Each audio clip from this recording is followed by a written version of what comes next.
All right, good morning, people of YouTube. So this time we're back with another deck profile for BT15. This time we have Leviamon.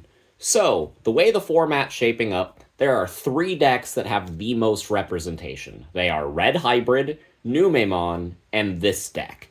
All three of them are very strong meta contenders, and you will see a lot of them win these regionals and take these serialized omnis. This deck feels like one of the most flexible and least solved decks in the format because there are so many different ways that you can build that or build Leviamon, that is. And I feel like that's really great. This deck shows a lot of player expression. And there are two main routes that you can go. You can go more aggressive or more control-y. This is a more aggressive build. So if you guys like this kind of content, make sure you guys like and subscribe. And without further ado, we will start, as always, with the Digitama. So the only egg that you need is 4 copies of the BT6 Suno. This card will draw you an extra card whenever you're doing your discard plays, making it so that you hit your combo pieces as soon as possible. All right, so for the rookies, we are starting with the 4 copies of the starter deck 16 Gabumon. An inheritable effect to draw 1, discard 1 whenever you're attacking is pretty nice.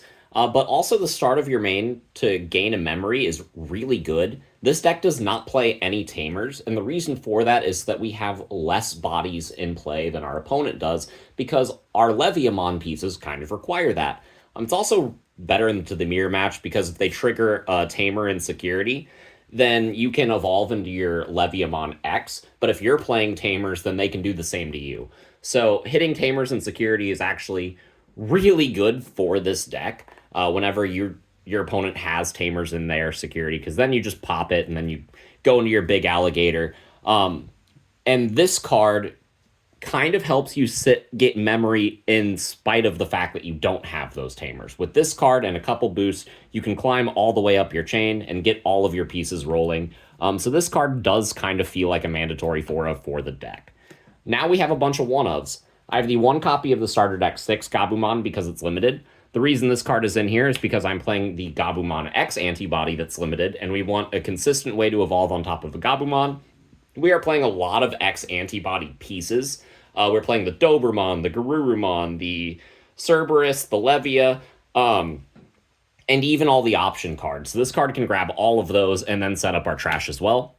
We play the 1 copy of the Rush Guilmon. This card is to play back off of effects like Dragomon, because with Levia being able to swing a bunch of checks, having a rush body to close out the game is really nice.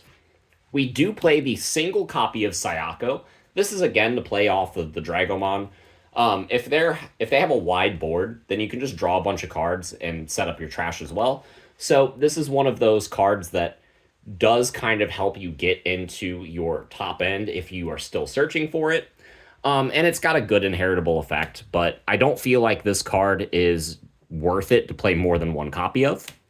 But again, this deck is highly versatile, very much up to player preference. If you gain a lot of value from this card, you can consider bumping it up. I am playing 1 copy of the BT6 Impmon. This card can help us get back our top end in the late game, because we will be discarding our top end a lot to make sure that they are in trash early. So in the late game, this card is really nice. This card feels like the most flexible inclusion in the deck, to be honest, but I do really like this card. I feel like I gain a lot of value from it. And then the last rookie in the deck is the single copy of the Memory Blocker Gazimon, because this card comes up this format. Especially in the mirror match and into Numemon, blocking memory gain is really good. So going into the level 4s, we are going to start off with our X-antibody package. We got the 3 copies of the Dobermon X, and then the 1 copy of Garurumon X-antibody. So obviously, I'd played more Garuru X if I could. Like, this card is just absolutely fantastic. Graceful Charity on legs, and sometimes you get a memory back from that, is really nice. But the Dobermon X is also really good. Retail is good. The inheritable effect is good. Draw 2, discard 1 whenever you evolve into this is good. Like, this is just a phenomenal card, and it combos really well with our pieces like Protoform, and even the base X-antibody. So we have these as our X-antibody targets for our level 4s. We also play 4 copies of the Garurumon from the starter deck. This is for the Garurumon X to go on top of. But again, whenever you Digivolve into this, you'll draw 1 for evolving and then draw 1 for its effect and discard 1, which is really nice. This is a really good effect for the deck, especially since you really need to burst up and see all of your combo pieces as you're evolving up the chain. So this helps you do that. Also, the security effect is kind of nice and can come up, but very rarely. And then the last level 4 is the single copy of the raremon. I would probably consider playing 2 if I could afford a second one, because this card is just insanely expensive right now. But I feel like the deck can get by with only 1. Like, you are playing this card a lot off of your effects like Drago, and it's just really, really fantastic. This is a really good piece for the deck. And yeah, it's just a fantastic card. So for the level 5s, I'm playing 3 copies of Cerberus X. This card is, again, really fantastic. Being able to play bodies back from our trash and be able to draw and discard more pieces is always good, but that inheritable effect to get extra swings is also very good. This card just can kind of win you games, and if your opponent is trying to play around Levia by keeping a very small board, then you can just kind of go into this card and go into your top end, and then just, instead of nuking their board, you can just nuke their security with a bunch of attacks, and that's really nice. I really like this card, and it combos really well with Protoform and the base X-antibody. So we are playing 4 copies of Dragomon. The reason I'm playing this card over the Warusidramon is because it's an on-play as well. And this card is just really nice. I love the ability to just have nothing in play but a Biting Crush, and just slamming this, triggering the Biting Crush, getting a Levia. Now I have a level 5 and a level 6, and I blew up 2 bodies. I paid 7, and then I'm going to gain 2 memory back. So this is a really fantastic play. The inheritable effect of Piercing is really good. This card also helps you spam your own board, and I really like Dragomon. This is a really fantastic piece for the deck. If you do want to include Warusidra, this is the cut that I would make. You would just cut maybe one of this and maybe one of the Cerberus X to include that card, but I don't find as much value from the Warusidra as I do the Drago and the Cerberus X, and these are the level 5s that I like playing the most. So, going on to the level 6s, we are playing 4 copies of Levia. This is the boss monster of the deck, essentially. We are playing it back a lot off of our Biting Crush delay. We are blowing up a lot of dudes. This card has security attack +1, and anytime something dies, you're gaining a memory. A lot of players forget about that last effect, and sometimes you can just kind of steal turns with Levia if they, like, check your security and die to an option, and they weren't expecting to, then you can just go, cool, I'm taking that memory, and now it's my turn at 1. This is a phenomenal card, and you will loop this card a lot in this deck. So, for Levia, I feel like this is almost mandatory. I see lists playing less, but those lists aren't as focused on this card as this list is.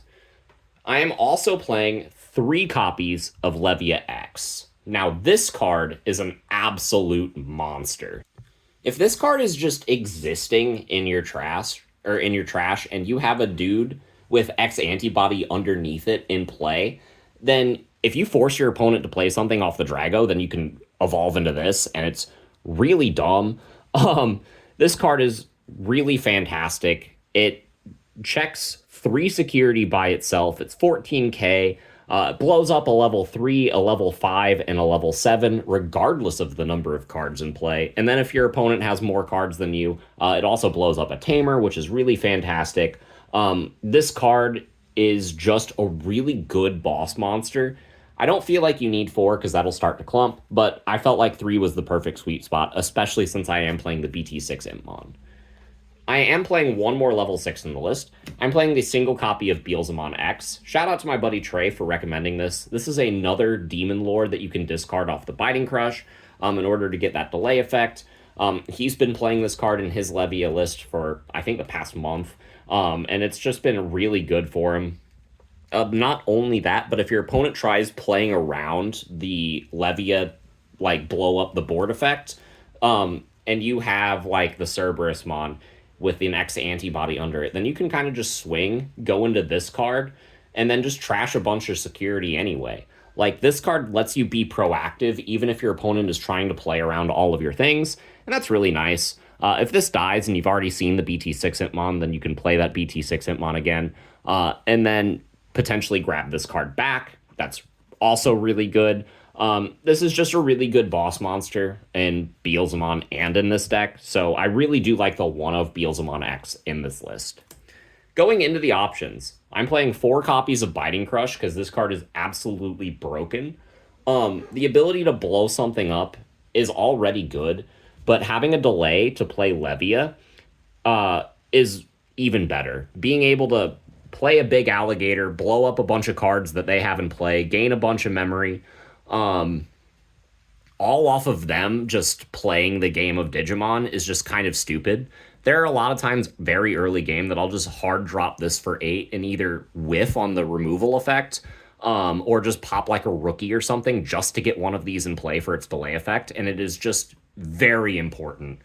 This is easily the best card in the deck, and any player that is playing less than 4 of it, I really look at their list and I start to question why. Because this is one of the cards that I feel like makes the deck. But again, this deck is very versatile. I feel like you could build a list that is less focused on Levia, that would play less of this, but after experimenting with this card and after playtesting, I don't really know why you would cut this card. Like, this card is just absolutely phenomenal. It does everything that you want it to do for the deck, and more. Speaking of really good cards, we played 2 copies of 7th Lightning. So fun fact, this card has Demon Lords in its trait, which means if you discard it with the Biting Crush will come into play for its delay effect, which is really nice. But this card helps us blow up the missing levels that Levia X can't hit. It's also just a really nice removal option. Playing 6 removal options in your security makes your security really scary, especially when you have a bunch of big alligators chilling in there as well. So I do like the 7th Lightning. I feel like 2 is fine. I was testing it at 3 and I ended up cutting 1 to make room for more cards. But I do like the 7th Lightning, and I do like the ratio of playing 6 removal options. And I really think that Biting Crush is kind of mandatory, so that is what I'm going with. So for the rest of the list, we are playing 2 copies of Purple Boost and 4 copies of Training. These are your early game cards. These are the cards that you are mulliganing for in your opening hand because you need all of your pieces in order to be able to set up, and you need the memory to go up into a Levia from a rookie out of nowhere. So these are the cards that I'm electing to play. And then the last cards in the list, we have 3 copies of X-Antibody and the single copy of X-Antibody Protoform. These cards are really key because being able to trigger all of your effects off your Dober X, your Cerberus X, and your Levia X are fantastic. Being able to tuck one of these under like a Cerberus and force a Biting Crush play is really cool. There are a lot of times where you can have a Cerberus hard play a Drago, and then trigger Biting Crush and then get like a Levia and evolve into a Levia X and nuke like 5 or 6 bodies, gain a bunch of memory, and it's just really dumb. These cards really help enable all of your plays, and I feel like 3 is kind of the benchmark for X-Antibody cards in this list. I see a lot of people playing maybe 2 of these and 1 of the Protoform, but I really go through these cards whenever I'm playing this deck, so for my own personal taste, I wanted to play 4 copies. But let me know what you guys think in the comments down below. This is a list that has a really good matchup spread into this format, and it's a deck that can really take you far into a regional competition. So if you guys like this kind of content, make sure you guys like and subscribe, and we will see you all in the next video. Bye, everyone.